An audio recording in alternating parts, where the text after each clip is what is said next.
e o Senhor permitiu esse acidente e estava em coma 4 dias e enquanto estava em coma tive um encontro com o Senhor. Amém. E Deus renovou o seu chamado na minha vida. Amém. E eu estou aqui, graças a Deus, pelas suas orações de muitas pessoas. Amém. Deus, médicos nunca esperaram eu viver e depois nunca esperaram eu caminhar e nunca esperaram eu poder correr e iam progredindo, dizendo que não ia viver, depois não ia caminhar, depois não ia correr, depois não ia praticar esporte e acabei fazendo tudo aquilo. Amém. Amém. Porque Deus fez um milagre no meu corpo. Amém. Amém. Glória a Deus. Sim, Ele é um Deus de milagres. Amém. Amém.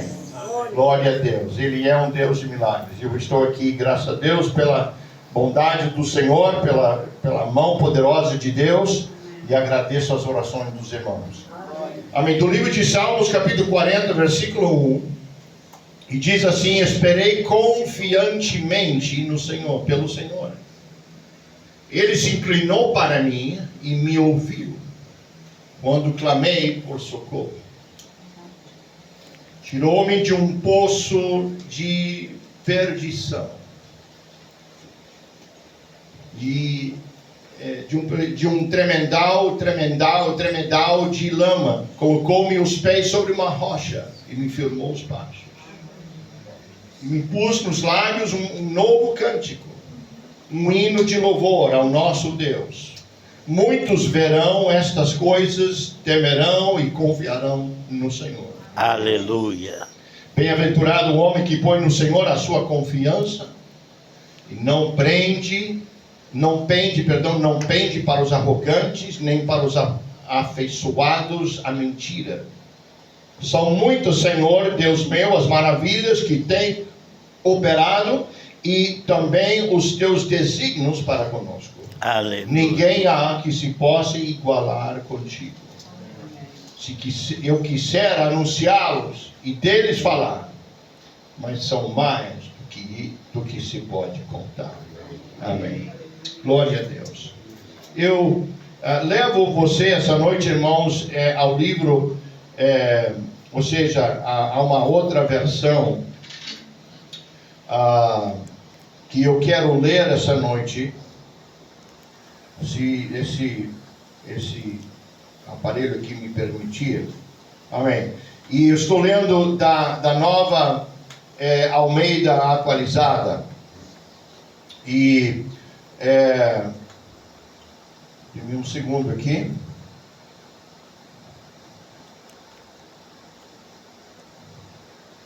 E diz assim: esperei com paciência pelo Senhor. E Ele se inclinou para mim e me ouviu quando clamei por socorro. Tirou-me de um poço de perdição, de um atoleiro de lama. Colocou-me os pés sobre uma rocha e firmou os meus passos. E me pus nos lábios um cântico novo, um hino de louvor ao nosso Deus. Muitos verão essas coisas, temerão e confiarão no Senhor. Amém. Esta noite, irmãos, eu quero pregar aos seus corações, amém, uma mensagem que tem como título, amém, do poço ao cântico novo. Glória a Deus. Do poço ao cântico novo. Senhor Deus, nós agradecemos, Senhor, esta noite, pela sua presença, pela sua promessa. Te agradecemos, ó Deus, por esses irmãos que têm se reunido aqui, pelos louvores que emitimos, Senhor Jesus, a Ti, Senhor. Queremos honrar-te, queremos agradecer-te, Senhor. Amém. Pela tua grande obra em nossas vidas. Bendito seja oh Deus amado, obrigado, Senhor. Fala Jesus, conosco nesta pelas noite, suas poderosas obras em nome de Jesus. Deus, ajuda-me a pregar essa noite essa Bendito mensagem. seja Deus. Fale, Senhor, através da Sim, minha Senhor da boca, glória. aos corações do seu Fala aos povo. nossos Em nome de corações. Jesus, te agradecemos, Em nome de Senhor. Jesus. Em teu nome, Senhor. Amém. Amém. Glória a Deus. Podem sentar em nome de Jesus. Glória a Deus. Muitos têm perguntado para mim nesses dias aonde nós estamos morando, se estamos ainda no Brasil, e nós ainda estamos no Brasil. Eu e a minha esposa estamos completando esse ano 43 anos de vida missionária aqui no Brasil. Meus pais fizeram 42 anos. E nós estamos no nosso 43º ano de trabalho missionário aqui no Brasil. Mais de 50 anos no Brasil. Cheguei no Brasil com meus pais, pastor Felipe e irmã Linda, alguns vão lembrar deles. Chegamos no Brasil, indo diretamente para São João do Meriti. Eu tinha apenas 11 anos de idade. E eu e meu irmão pintamos o set lá em São João. Amém. E tem irmãos que lembram até o dia de hoje. Não deixa a gente esquecer. Soltava a pipa. Irmão, soltava a pipa lá em cima da caixa d'água, atrás da igreja, lá em cima, que não tinha com irmão, não tinha nada lá, né? E a irmã Gina, do outro lado, lá no apartamento dela, ela gritava nosso nome. Michael, Natan, desce daí! Ela gritava. E nós soltando pipa. E ainda por cima, soltar pipa não era suficiente. A gente começava no empurre, lá em cima, né, para tentar amedrontar um ao outro. Claro, lá em cima da caixa d'água estamos falando de 5, 6 andares de altura, né? Uma loucura que nós fazíamos. Mas estamos aqui conservados em vida. Amém. Glória a Deus. Amém. Mas isso são bons tempos. Temos bons tempos que nós lembramos. Mais de 50 anos de Brasil. E somos mais gaúcho velho do que gringo. Amém. Glória a Deus. Mas, irmãos, o Senhor tem falado aos nossos corações através da sua palavra. O salmista Davi escreve e disse: esperei confiantemente pelo Senhor, e ele se inclinou para mim e me ouviu quando clamei por socorro. Glória a Deus. Amém. O tema esta noite, irmãos, é esperar em Deus com paciência e fé. Amém. Eu quero trazer a você esta noite uma palavra de ânimo, de encorajamento, e falar sobre a necessidade de nós esperarmos no Senhor. Porque afinal de contas, irmãos, nós vivemos numa sociedade que não é de esperar. De fato, irmãos, este espírito, esta atitude, irmãos, mais por bem ou por mal, irmãos, se penetra na igreja, se penetra em nossos lares, se penetra em nossas vidas. Nós vivemos, eu sempre digo, nós vivemos numa sociedade do micro-ondas. Do 1, 2, 3 e esperamos 15 segundos e escutamos o pim-pim. E nós abrimos ali nosso micro-ondas, tiramos do prato ali um prato quente, um café esquentado, o que seja, é instantâneo, é agora, é no momento, eu quero agora. No Brasil nós temos os grandes planos de crédito. Pague em 10 vezes, pague em 12 vezes, sem juros. O juro já está calculado ali dentro, não pense em outra coisa. Não é sem juros nada, já está calculado dentro do preço. Mas pague, compre. Tem agora, não precisa esperar. Antigamente, meu avô, bisavô, me falava em nós os tempos que eles faziam poupança. Meses poupando aquele dinheirinho, levando seu dinheirinho no banco e depositando a cada mês, para depois de um tempo, de longos, talvez 2 anos, talvez 3 anos, poder tirar da poupança o seu dinheiro e lá comprar aquele fogão novo, aquela geladeira que eles queriam. Mas hoje não, compre hoje, compre agora, pague 10 vezes, não espere não, faça agora. Sim, esperar em Deus com paciência e fé. Há histórias, na verdade, irmão, que atravessam o tempo, porque revelam, irmão, de maneira impressionante o valor da esperança em meio à angústia. Uma dessas histórias foi a dos 33 mineiros que em 5 de agosto, em 2010, ficaram presos após um desabamento da mina em São José, no norte do Chile. E a cerca de 700 metros abaixo da terra.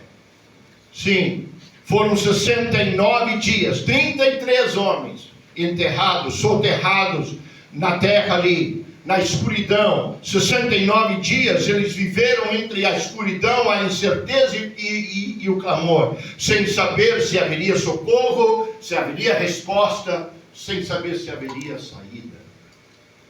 Nesse cenário, irmãos, destacou-se, irmãos, um líder de nome Luiz Urzúa, o chefe de turno que ajudou a organizar o grupo e racionar os poucos mantimentos e estabelecer ordem e manter os homens unidos durante esta crise terrível. E foi, de fato, o último a sair da mina quando o resgate, por fim, foi realizado. Foi, na verdade, um milagre de Deus. Socorreram, resgataram os 33 mineiros. Foram dias em que o coração precisou aprender a esperar quando não havia respostas, a confiar quando não havia saída visível e preservar quando tudo parecia perdido. O resgate, cuidadosamente coordenado, terminou, irmãos, com a retirada dos mineiros de uma cápsula especial, em uma operação que comoveu o Chile e o mundo inteiro. Sim, foi um milagre do Senhor, um milagre de clamores a Deus, tanto aqueles que estavam lá dentro, nas trevas e na escuridão, quanto dos familiares, dos parentes, dos amigos, os compatriotas do Chile e do mundo inteiro que oravam por esses homens. E é exatamente aí, irmãos, que a palavra de Deus nos confronta e nos consola. Esperar no Senhor. Esperar no Senhor não é passividade, mas é fé viva. Glória a Deus.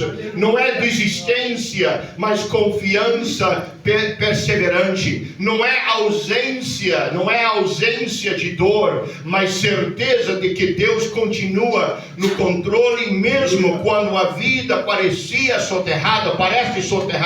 Hoje, irmãos, à luz dessa história, somos chamados a refletir sobre o Deus que sustenta os que esperam nele, fortalece os que clamam, irmãos, no escuro, e age no tempo certo para transformar a cova em testemunho e a aflição em livramento. Eu vim aqui essa noite, irmãos, a declarar: esperai no Senhor, aleluia, esperai no Senhor, glória a Deus, porque há grande recompensa para você quando você espera no Senhor. Amém.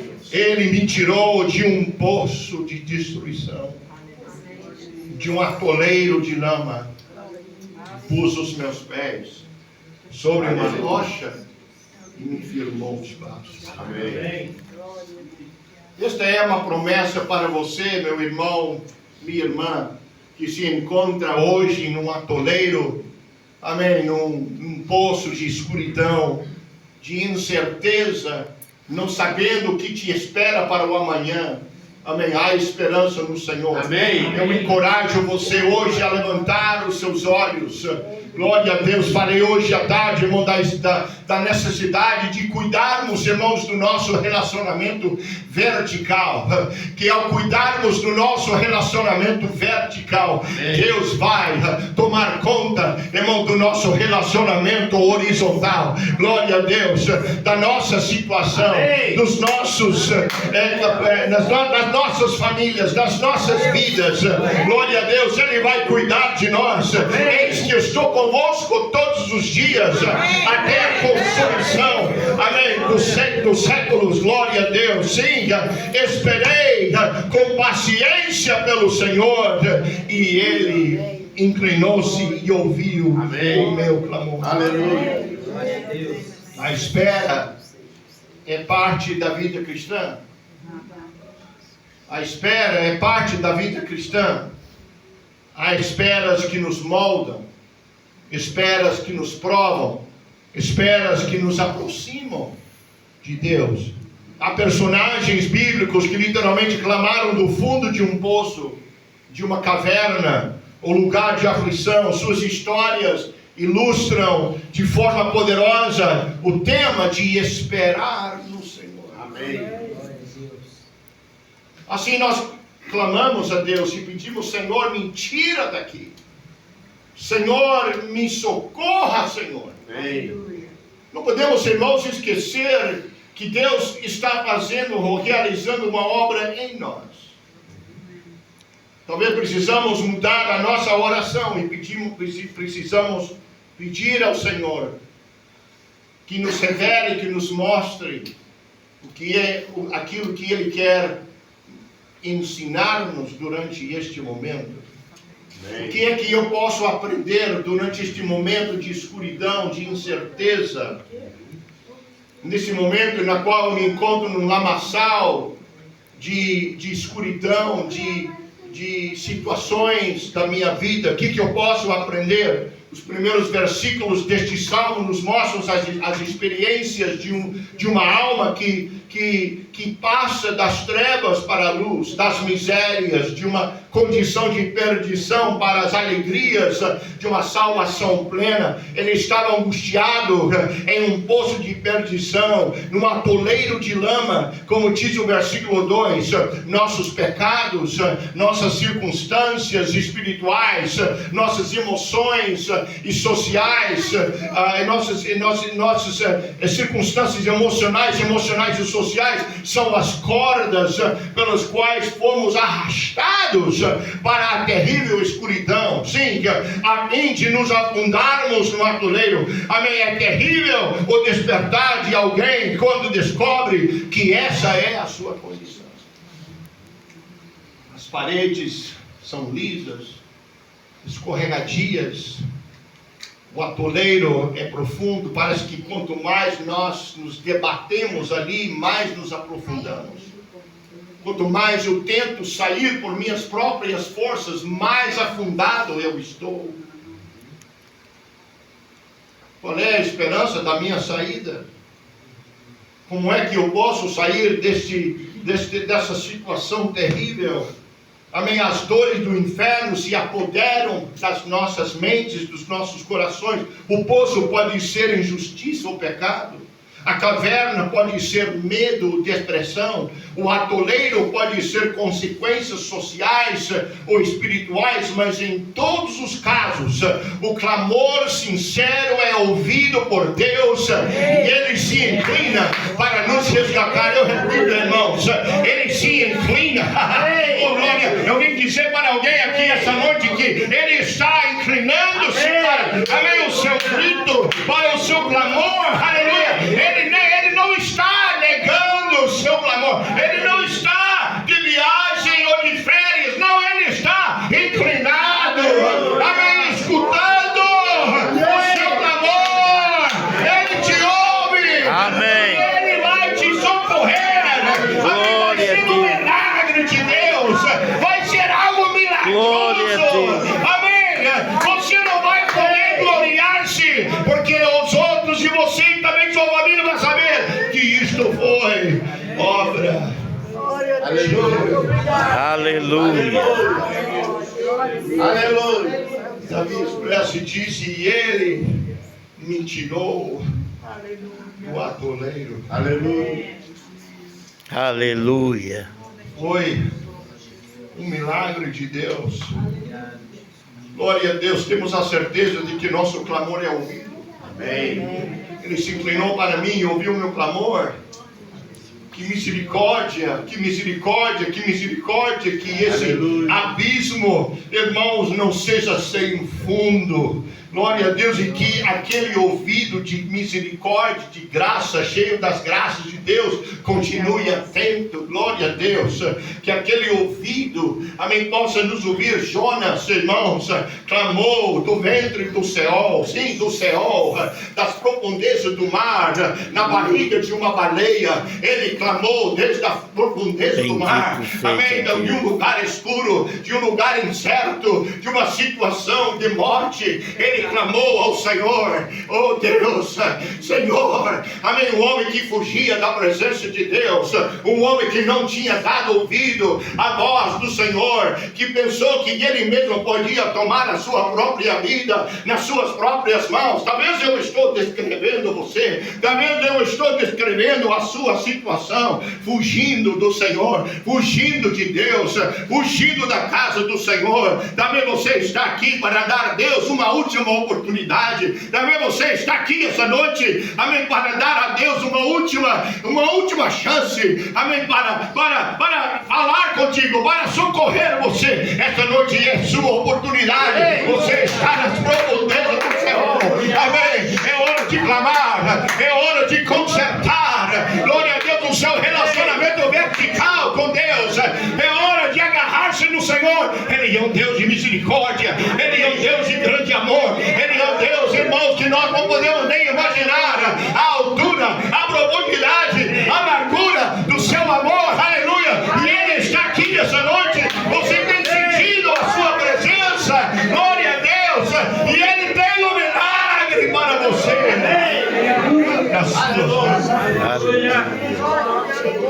Glória a Deus.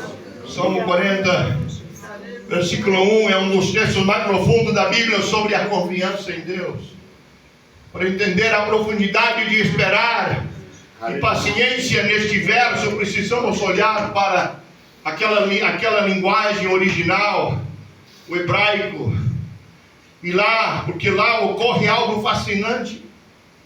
Na verdade, quando nós olhamos para esta passagem bíblica no hebraico, nós entendemos, irmão, que não existem no hebraico duas palavras diferentes. Ou seja, um verbo e um substantivo. No texto original, não existe.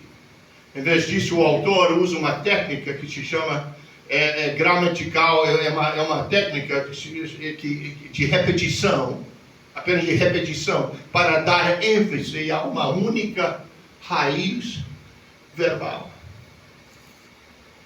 Eu não vou entediar você tentando pronunciar o hebraico, mas basicamente o que o salmista estava dizendo, quando ele falou esperei com paciência, ele estava dizendo, na verdade, esperando eu esperei.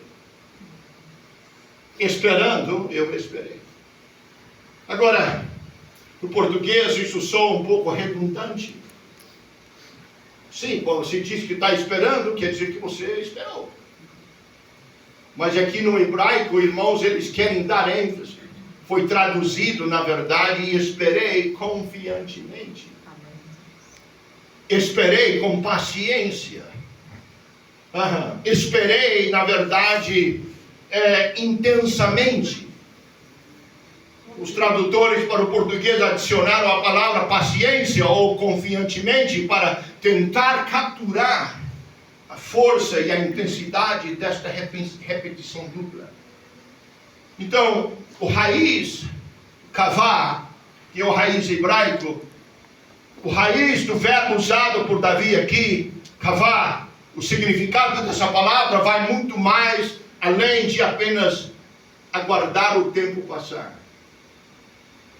Porque nós poderíamos deduzir que de repente esperar quer dizer aguardar o tempo passar. Isso na verdade vai em contra do nosso próprio sentimento. Eu não quero apenas esperar que o tempo passe.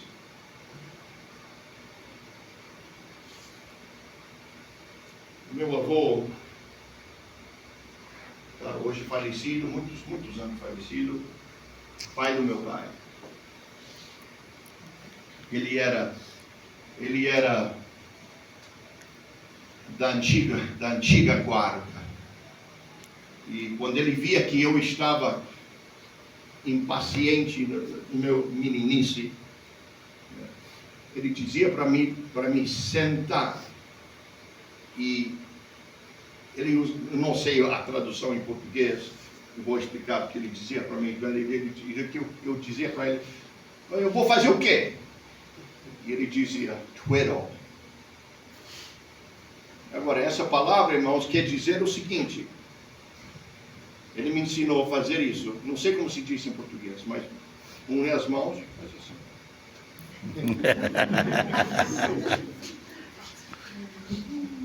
Isso aqui é twiddle. E ele dizia para mim, senta ali e twiddle. E vez por outra eu via ele sentado no seu poltrona, os olhos fechados, com as mãos unidas. Ele fazia isso. Não sei o que ele estava pensando, o que estava fazendo, mas ele estava realmente fazendo o tempo passar. Mas o que eu vou fazer? Senta aí, twiddle.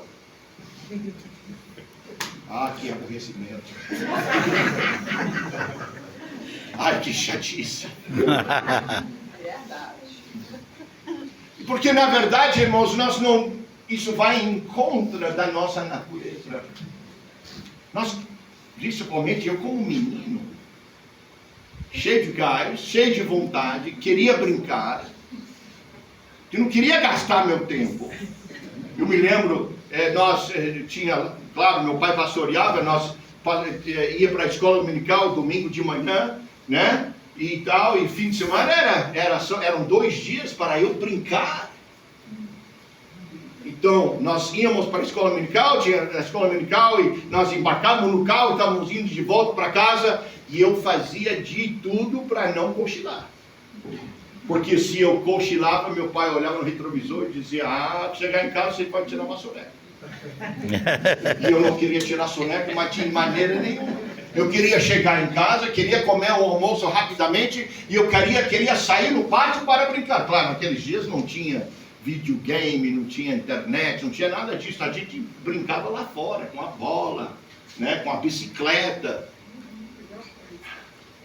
Por quê, irmão? Porque eu estava cheio de vontade, de gás, queria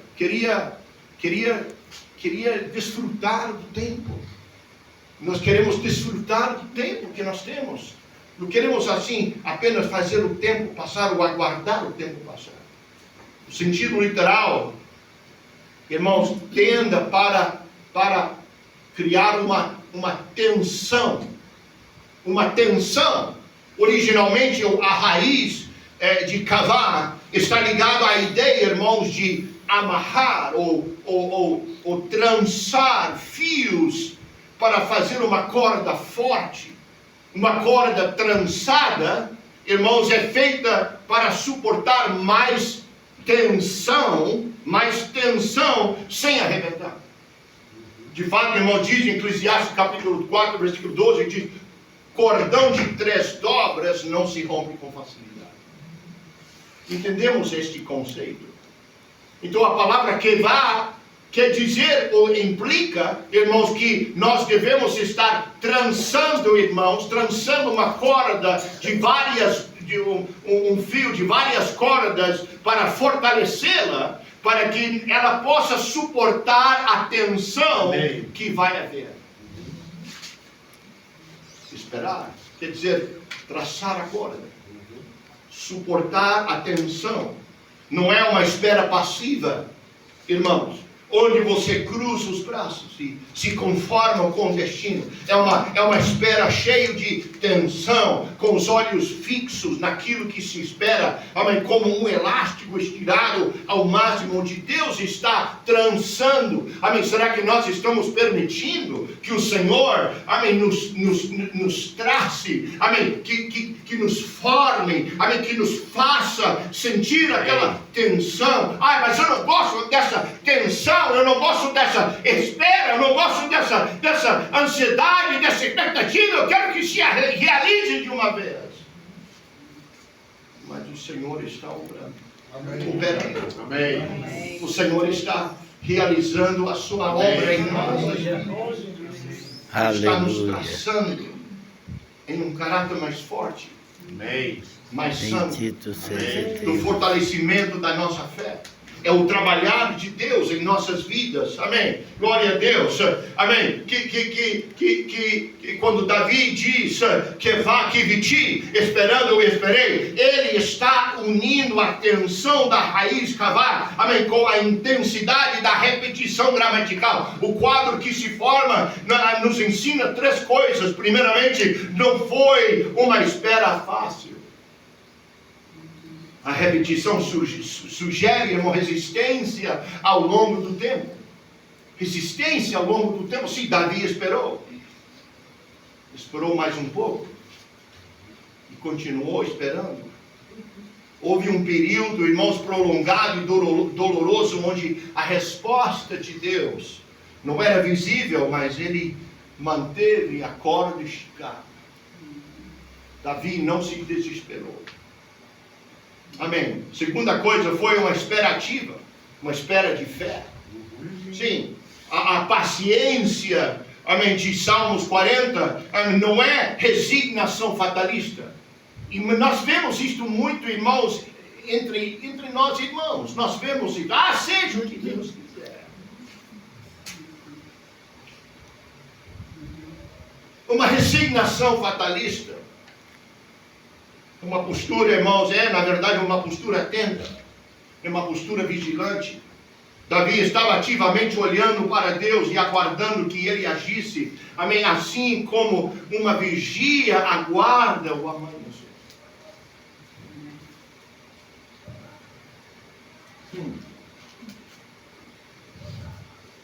Deixa eu colocar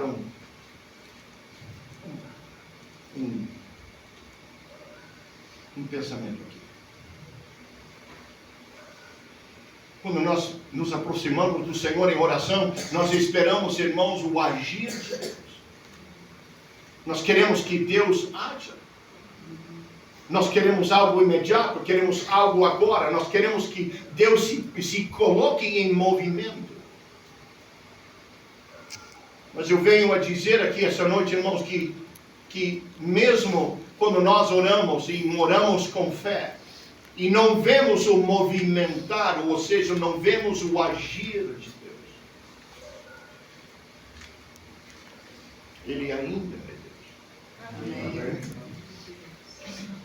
O seu braço não está encurtado, seus músculos não estão atrofiados, seus músculos ainda são fortes. Ele é um Deus forte. Amém.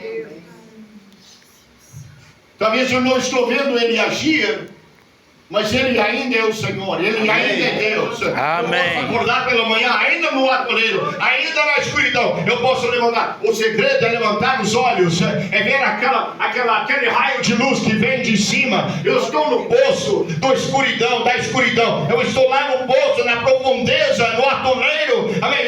A única esperança que eu tenho é levantar os olhos e olhar para cima. Aleluia. Onde eu posso ver um pedaço do sol, onde eu posso ver uma pequena nuvem, onde eu posso ter ali um clamor, eu posso levantar um clamor. Talvez um amigo me ouça, talvez um parente me escute, talvez o meu Deus se incline e atenda a minha voz. Aleluia. Oh Senhor, tira-me, Senhor, socorra-me dessa situação. Aleluia. Sim, Senhor, eu estou esperando, eu estou atento, eu estou vigilante. Aleluia. Aleluia.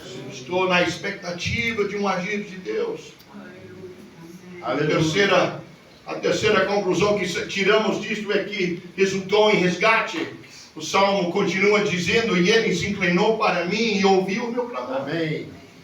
A intensidade da espera de Davi culminou na ação física de Deus. Deus inclinando-se, prestando atenção àquele que estava suportando a tensão. O que eu estou dizendo aqui hoje, irmãos, que suporte a tensão. Suporte a situação na qual você está. Viva com fé, viva com esperança, viva, irmãos, com seus olhos fixos no Senhor e na sua promessa que é fiel e nunca falha. Confia em Deus e as promessas da palavra de Deus se tornam reais e verdadeiras para você como nunca em sua vida. Amém. Coloque seus olhos no Senhor, clame ao Senhor por paz, peça ao Senhor por paciência, que Ele ajude você a esperar. Glória a Deus.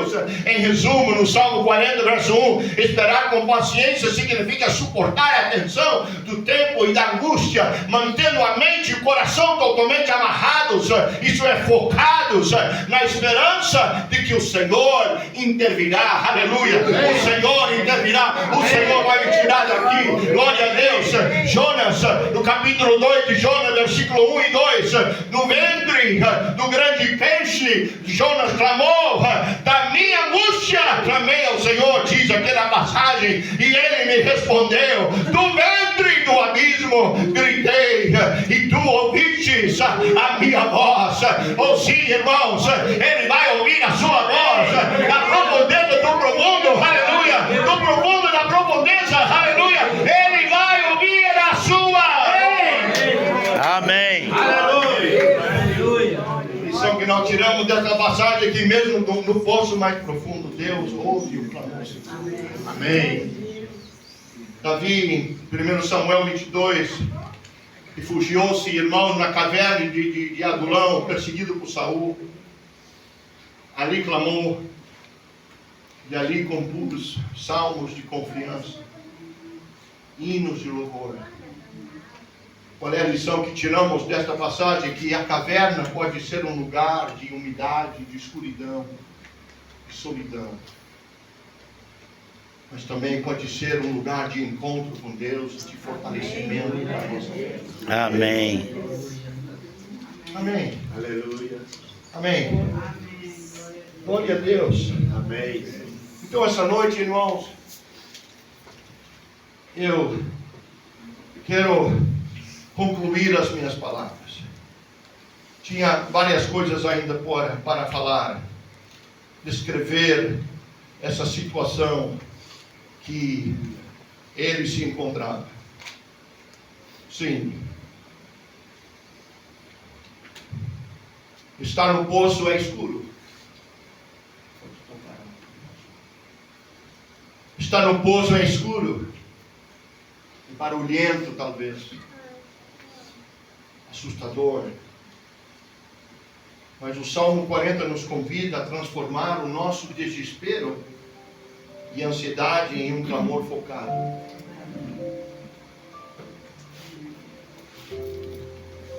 Quando você perceber que está afundando,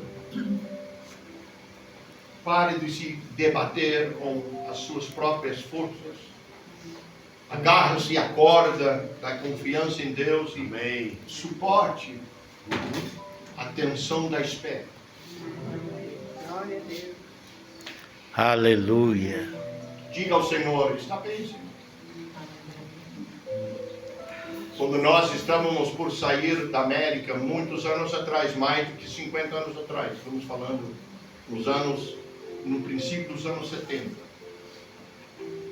estávamos fazendo a nossa, eu estou falando dos meus pais, e eu como menino, com meus pais, viajando, fazendo a primeira viagem promocional nossa. Me lembro, minha mãe cantava uma canção cada noite, em cada culto. Naquela época nós tínhamos 5, às vezes 6 cultos por semana. Hoje em dia não temos isto, mas naqueles dias era assim. E ela subia para dar uma palavra de fé, e ela cantava uma canção que dizia, "It's all right." Que traduzido quer dizer, está tudo bem, Senhor.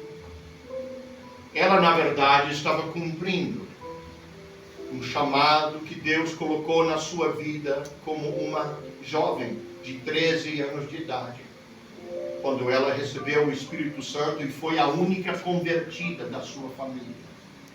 Ela ia sozinha para a igreja na sua cidade, mas ali no altar, ao receber o Espírito Santo, Deus colocou no coração dela que algum dia ela iria para a América do Sul, e ali ela seria uma missionária. Aos 13 anos de idade. E agora isto estava se cumprindo. Estou falando agora na véspera da sua saída para o Brasil. E ela levantava a voz em cântico ao Senhor, e ela dizia, "It's all right, Lord. It's all right. I'll go and do what you say." Está tudo bem, Senhor, eu vou onde Tu quer que eu vá. Eu farei o que Tu quer que eu faça. Eu serei o que Tu quer que eu seja. Está tudo bem, Senhor. Talvez nós precisamos mudar nossa oração. Em vez de ficarmos debatendo, rancorosos, raivosos, rebeldes, até de Deus. Nós precisamos parar de nos debater ali naquele lamaçal e precisamos levantar o clamor e dizer: Senhor, está aqui.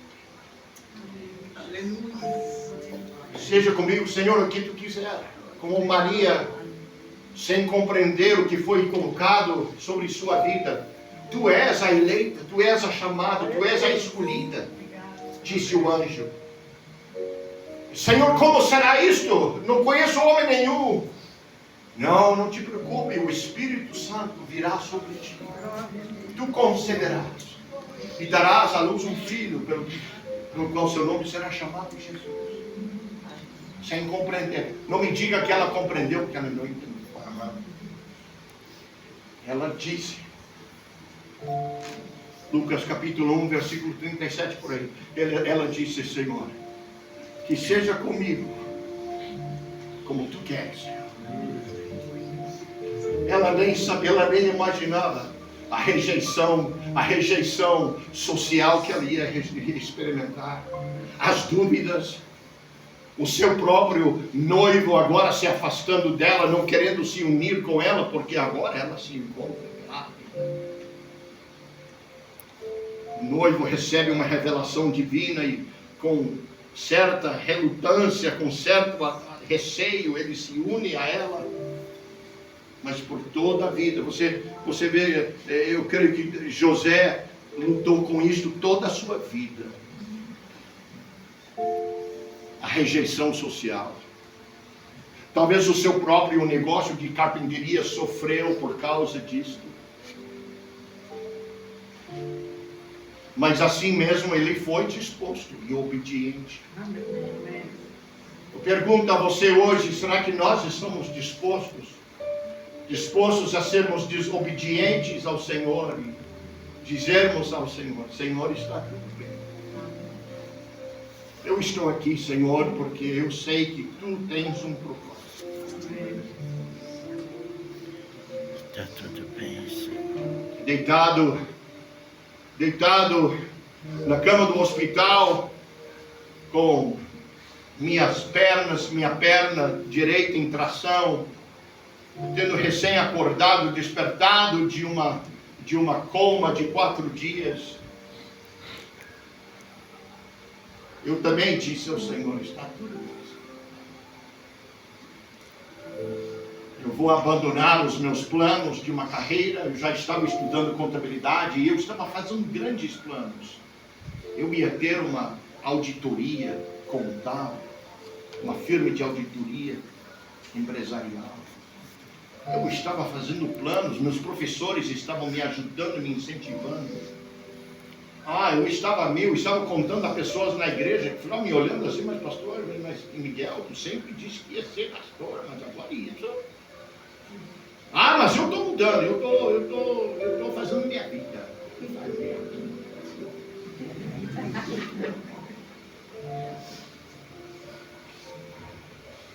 Mas aí eu disse: Senhor, eis-me aqui.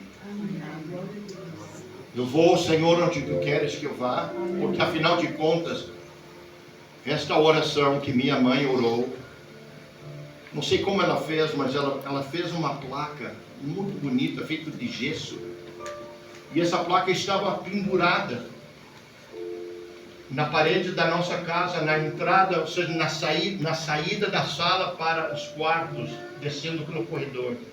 Cada vez que você entrava ali, você dava de cara com aquela placa que dizia: Senhor, eu vou onde tu queres que eu vá. Eu serei o que queres que eu seja. E eu direi o que queres que eu diga. E quando o Senhor me confrontou em sonho ou em visão, no coma que eu me encontrava, ele me confrontou, dizia: eu te chamei, Miguel. Tu és meu, tu é meu. Tu é meu filho. Eu te chamei. Eu me lembro olhando para o Senhor e dizendo: Senhor, sim, Senhor.